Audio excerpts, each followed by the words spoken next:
Hey guys, GoGo25. Panasonic 34. With episode 139 Ranger Review, today we have the Power Rangers Operation Overdrive, the Sonic Street Gear, aka GoGo Jet from GoGo Sentai Bokenger. Now this is number 10, the Jet. Now the Jet, mainly much, is just of course a jet. Now the gimmick for this is that it has wheels on both sides, so you can roll it back and forth. When you press the button on the top right here, it launches the little helmet out. Now the other gimmick is that it actually can carry the GoGo vehicles. So what we do is that when you lower it, and then you just connect it with the wheels. Now you can attach any of the GoGo vehicles as long as it has a little peg on it. So we just put this on, and you can see it's carrying it. Now this thing isn't shown in the show, but you can do it, but it'll just be weird because it never is shown at all. This is a really cool thing. You can do any of the GoGo vehicles as long as they have a peg on the bottom. So that's pretty cool to see. You actually can even do it with the Marine and the Dozer driver as well.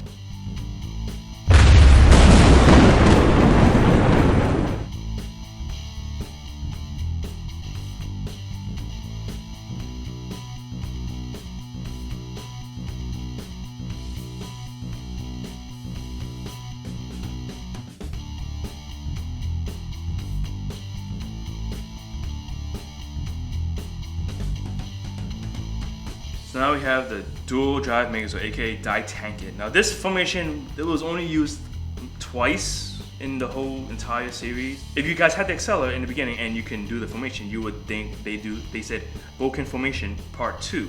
And no one knew what it was until you see this.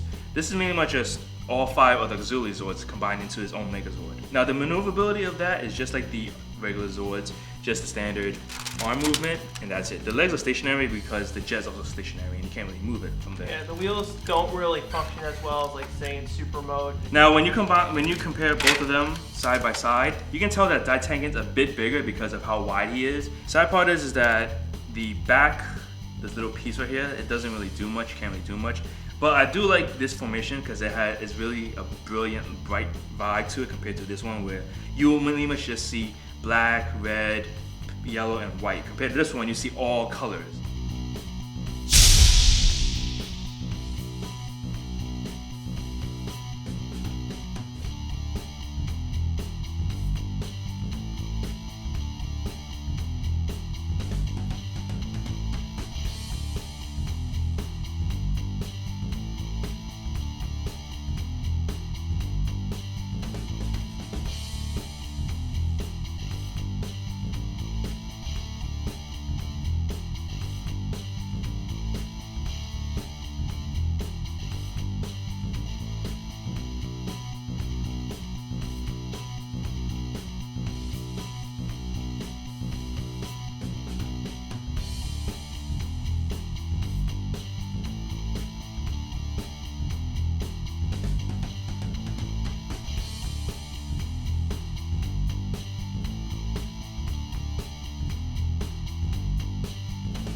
So now we have the Ultimate Formation Ultimate Dai Boken. Now this is actually the first time in Sentai and PR that we actually have a mess of 10 Zords combined into one.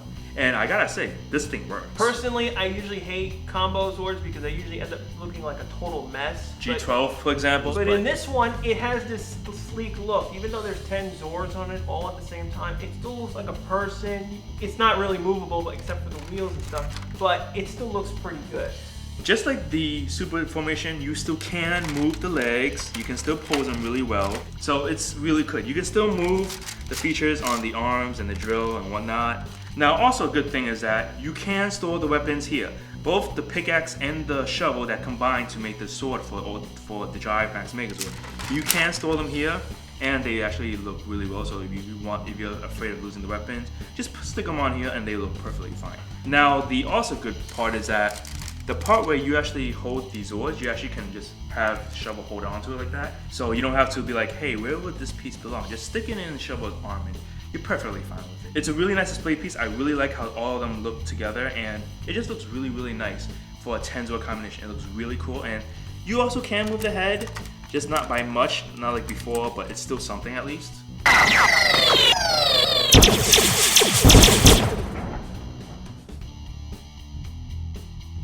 Now alteration wise, the Overdrive Zords of course were 2 times bigger, and we actually got this Zord alone in near the fall. Now this time, we actually have a proper crane and mixer. They weren't slippers like the first version was, but now these two got screwed up. The drill doesn't even move. There's no wheels. It's just a piece of hunk of plastic.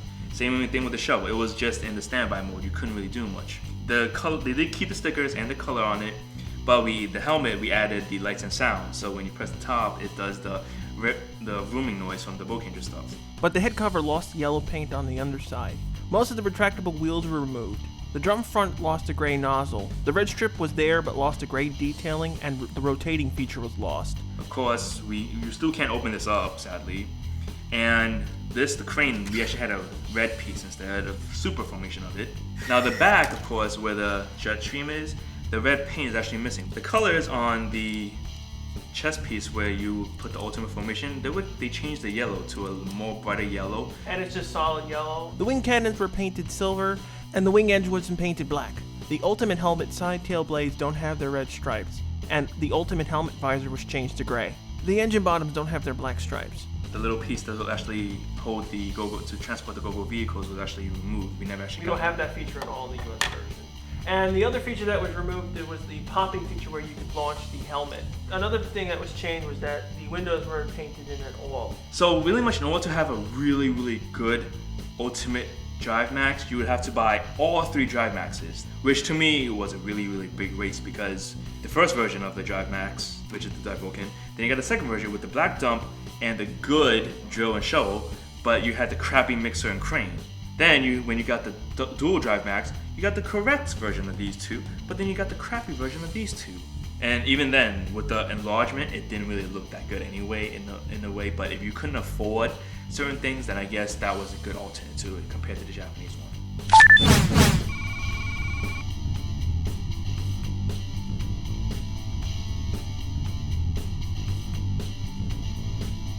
Overall, I really recommend you guys try to get the Japanese version of these. The American one is okay if you really don't care about buying 3 different ones or just buying 2 of them and having 2 crappy versions of toys.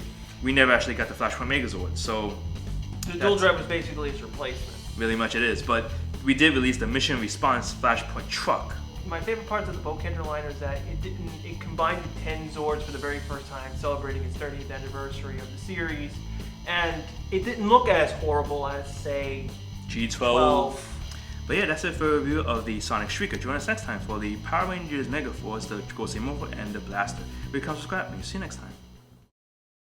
Now I do want to remind you that in order to connect this, make sure you connect it from the wheel point and not the pins on the bottom where it connects for the bottom side, because we kind of got confused on that.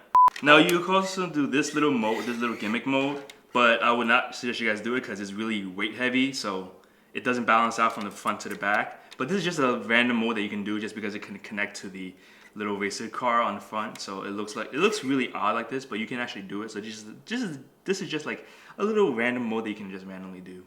Try to get the Japanese versions or the Bandai Asian ones, because I know that the Daiboken is actually like around $50 in USD right now when you buy it from Hong Kong. So it's actually a pretty good price. Just finding certain of the Zords are going to be the only issue.